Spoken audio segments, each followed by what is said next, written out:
عاطف صاحب آج بھی آپ نے وہ بیچ اویزاں کیا ہوا ہے، اس بیچ کے بڑے معاملات تھے. دیکھیں ہم تو پاکستانیوں نے ووٹ ہی عمران خان کو دیا ہے، عمران خان کی سوچ کو دیا ہے، اس کی پالیسیز کو دیا ہے.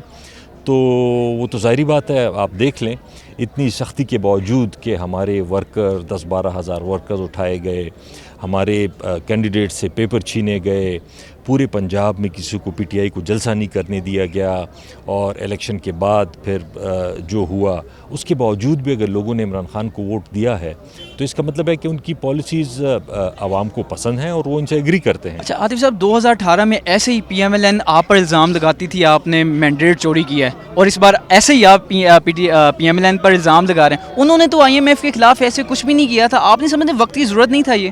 دیکھیں ہم نے آئی ایم ایف کے خلاف کچھ نہیں کیا، ہم نے آئی ایم ایف کو صرف یہ کہا ہے کہ آپ صرف یہ کر لیں کہ وہ آڈٹ کر لیں. ہم نے تو یہ نہیں کہا کہ آپ لون نہ دیں یا کچھ اور کریں، ہم نے تو یہ کہا ہے کہ صرف آڈٹ کر لیں کہ الیکشن کیسے ہوا ہے. اور اس کی وجہ یہ ہے کہ آئی ایم ایف کا کنسرن بھی یہی ہوگا کہ اکانومی ٹھیک ہو. اکانومی تب ٹھیک ہوتی ہے جب ملک میں پولیٹیکل سٹیبلٹی ہوتی ہے. پولیٹیکل سٹیبلٹی نہ ہو اکنامک سٹیبلٹی نہیں آ سکتی. سر جب آپ نے 52,000 ارب ڈالر کے قریب قرضہ کر دیا، پولیٹیکل سٹیبلٹی تو اس وقت بھی نہیں تھی پاکستان میں. دیکھیں اس وقت یہ والے حالات نہیں تھے جو آج ہیں. مطلب پاکستان کی سب سے بڑی پارٹی کا لیڈر جیل میں ہے، ہمارے بہت سے لیڈران جیل میں ہیں، ہمارے اوپر خود میرے اوپر ہماری پارٹی کے اوپر سینکڑوں کے ہزاروں کی تعداد میں کیسز ہیں. ہم سے پارٹی کا سمبل لے لیا گیا اور ہمیں ہماری جو حق بنتا ہے ریزرو سیٹس وہ نہیں مل رہی. تو آپ اس ٹائم کو اور اس ٹائم کو کمپیئر نہیں کر سکتے. وہ خیبر پختونخوا میں صوبیہ شاہی صاحبہ کے اوپر لوٹا پھینکا گیا، بوٹلز پھینکی گئی. اسمبلی کے اندر اس طرح کے کام ہوں گے تو انتقامی سیاست کو کیسے روکا جا سکتا ہے؟ نہیں دیکھیں وہ تو نہیں ہونا چاہیے. تہذیب کے اور تمیز کے دائرے کے اندر جو بھی ہو آپ اپنی لاجک سے بات کریں.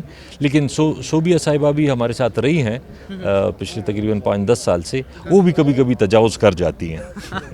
سر آخر میں آپ عمران خان صاحب کو سلیکٹر کہا جاتا تھا تو آپ کو بہت برا لگتا تھا. آج آپ وہی میاں صاحب کے لیے الفاظ استعمال کریں سلیکٹر والا، تو وہ لفظ تو چینج نہیں ہوا، ہائیبرڈ سسٹم تو ہمیشہ ہی رہا ہے. دیکھیں ان کو جس طریقے سے ان کے اوپر کیسز تھے، سپریم کورٹ نے ان کو کنوکٹ کیا تھا، پھر جس طریقے سے ان کو باہر بھیجا گیا، جس طریقے سے پھر ان کو واپس لایا گیا، جو ان کو پروٹوکول ملا، جس طریقے سے ایک پولیٹیکل پارٹی کو بند کر کے باقیوں کو کہا کہ آپ دوڑیں. مطلب پولیس ہمارے پیچھے ہوتی تھی اور ان کے ساتھ سیکیورٹی پروٹوکول میں چل رہی ہوتی، تو ان دو کا آپ موازنہ نہیں کر سکتے. وزیر اعلیٰ صاحب خیبر پختونخوا کہتے ہیں کہ میں معاشی استحکام لے کے آؤں گا، دوسری طرف آپ آئی ایم ایف کو خط لکھتے ہیں، معاشی استحکام کیسے آئے گا؟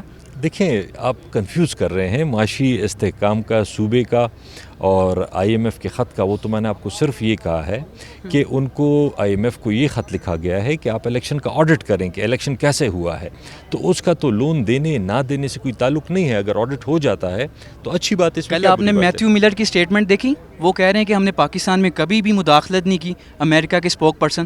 تو وہ آپ کا جو بیانیہ تھا وہ تو سارا ہی توڑ دیا، انہوں نے تباہ کر دیا. نہیں تو اگر بیانیہ توڑ دیا تو اتنے کروڑ لوگوں نے بلے کے بغیر، لیڈر جیل میں، ورکر جیل میں، اس کے باوجود اگر لوگوں نے ووٹ دیا ہے. ہمارے لیے امریکہ امپورٹنٹ نہیں ہے، ہمارے لیے پاکستانی امپورٹنٹ ہے. اگر پاکستانی ہماری بیانی کو قبول کرتے ہیں تو ہمیں بھی اس کی قدر کرنی چاہیے اور آپ کو بھی اس کی قدر کرنی چاہیے. سر آپ کے پاس سائفر نہیں سنبھالا گیا تھا، وہ آپ نے گما دیا تھا، دوبارہ مینڈیٹ کیسے سنبھالا جانا؟ Thank you. یہ تھوڑا مشکل نہیں ہو جانا تھا؟